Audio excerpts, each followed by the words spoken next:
Dans le contexte de pénurie généralisée de main-d'œuvre, les gens ont compris à juste titre que immigrer au Canada n'est plus le simple fait de ceux qui sont allés à l'école, n'est plus le simple fait de ceux qui sont dans ce qu'on appelle des métiers qualifiés ou du travail qualifié. Le besoin est dans toutes les classes, le besoin est dans toutes les catégories et rend légitime l'envie de celui qui n'a pas de diplôme de vouloir immigrer au Canada. Dans cette vidéo, donc, je te dis comment celui qui n'a pas de diplôme peut immigrer. Comment sans diplôme, tu peux immigrer au Canada et ce, de manière définitive. Alors, il s'agit d'un exercice donc scientifique où je vais prendre tous les cas de figure. Je ne vais ignorer aucun cas de figure. Mais je commence par la grande catégorie, celle qui intéresse tout le monde, celle qui mène au statut le plus recherché, le statut ultime de résident permanent.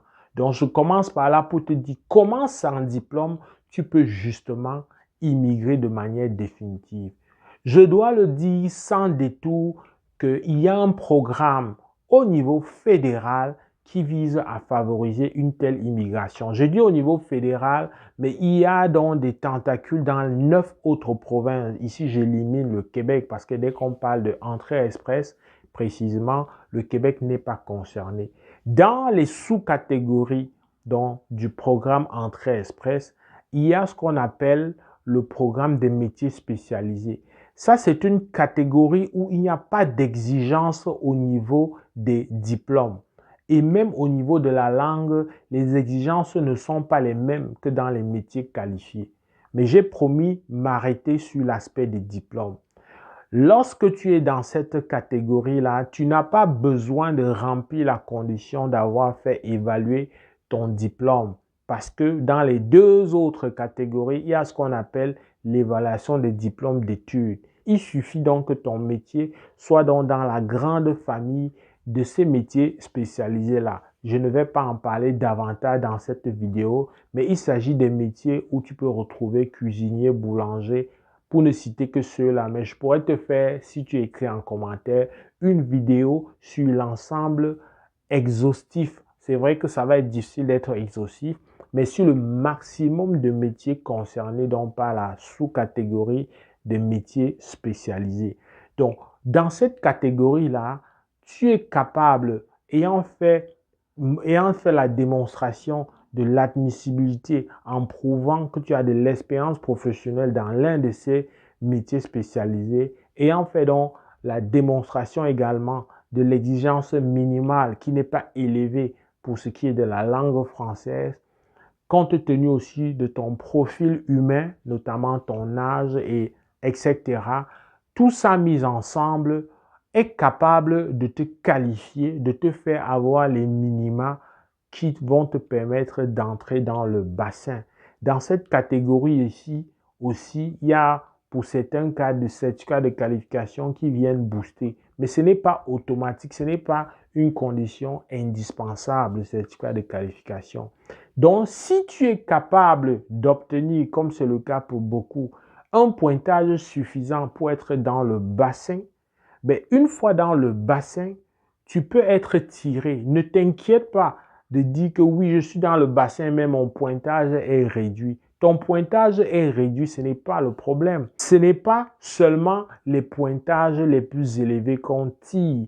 Il faut savoir que de plus en plus, il y a des catégories de tirage. Quand je dis catégorie de tirage, c'est que de plus en plus, tu vas voir au niveau fédéral des rondes d'invitation où on parle des immigrants francophones, d'autres rondes d'invitation où on parle des travailleurs du domaine de la santé, un tirage qui parle des gens du domaine de l'agroalimentaire, un autre qui parle des aides familiaux, un autre qui parle effectivement des travailleurs qualifiés, ainsi de suite. Quand on dit ça, ton pointage a beau être élevé, si tu n'es pas dans cette sous-qualification, dans cette fragmentation qu'on choisit pour le tirage, tu ne seras pas tiré. Donc, tu peux avoir un pointage qui est réduit, mais si tu es dans la sous-catégorie qui est concernée par la ronde d'invitation pour cette fois-là, on va te choisir. Ça fait qu'il y a des scénarios où tu peux être carrément à 300 et quelques points. tu es tiré alors que quelqu'un à 600 points, à 500 n'est pas tiré pour ce cas, pour cette ronde d'invitation précise. Donc, il faut garder à l'esprit que oui, sans diplôme, tu peux quand même immigrer de manière permanente si tu es dans cette catégorie de métier-là. Alors, si on met ça de côté, pour celui qui n'a pas de diplôme, quand on dit n'a pas de diplôme, on suppose que tu n'as même pas le simple baccalauréat africain.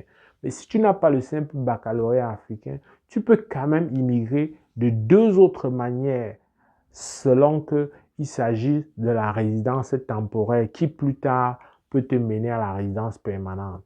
Prenons la catégorie intermédiaire de résidence temporaire qui va quand même te mener à la résidence permanente. Ici, je pense au statut d'étudiant. Même si tu n'as pas le baccalauréat, même si tu n'as même pas fait première, la classe de première en Afrique, si tu es capable quand même, avec notamment un niveau de seconde, même si tu n'avais pas réussi ton BEPC, si tu es capable de produire des documents scolaires qui montrent que pendant ton petit parcours scolaire, même jusqu'en première, parce qu'il y en a qui sont jusqu'en première sans diplôme. Alors, si tu es capable de montrer ça, tu as la possibilité d'obtenir une inscription dans les formations professionnelles qui durent 18 mois.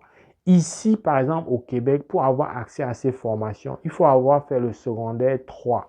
Le secondaire 3, pour celui qui compare, va dire que c'est la quatrième en Afrique. Mais comme je dis souvent, ce n'est pas tout à fait ça. Mais c'est vrai, c'est la clientèle du même âge.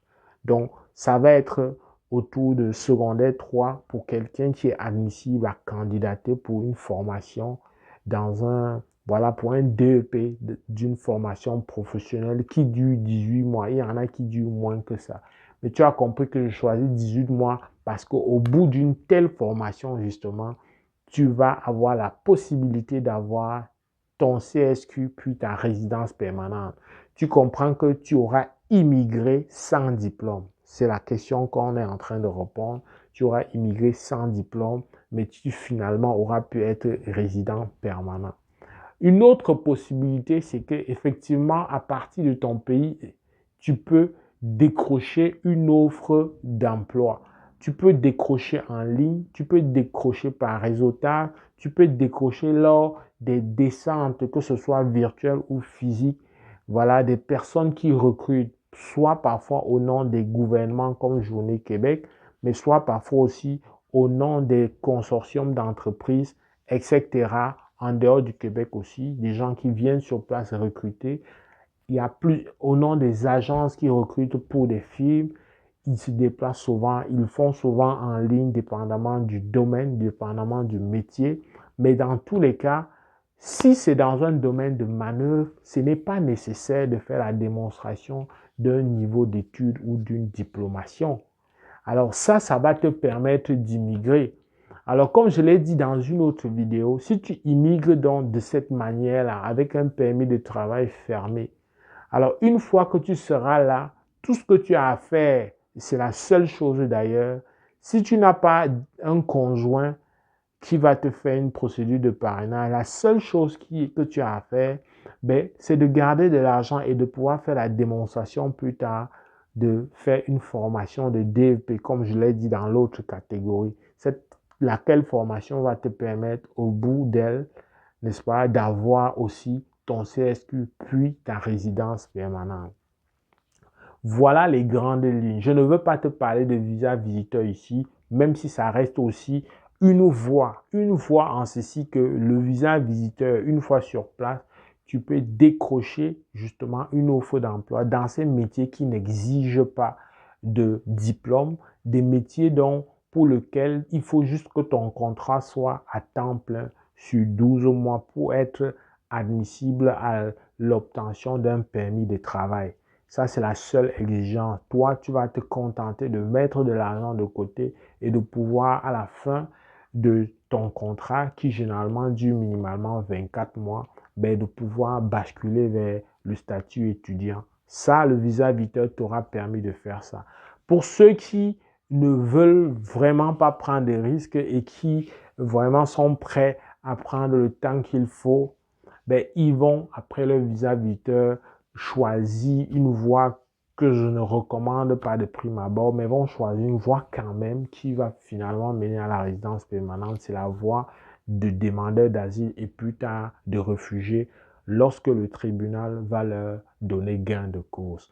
J'espère que j'ai répondu à cette question, que j'ai pris tous les aspects et que parmi ces aspects, si tu étais concerné, si tu te posais cette question, qu'au moins dans l'un des aspects, tu as trouvé la réponse à ta question. Si tu as aimé la vidéo, like. Avec beaucoup de plaisir, on va se retrouver dans le cadre d'une prochaine vidéo. Porte-toi bien. Boulotte!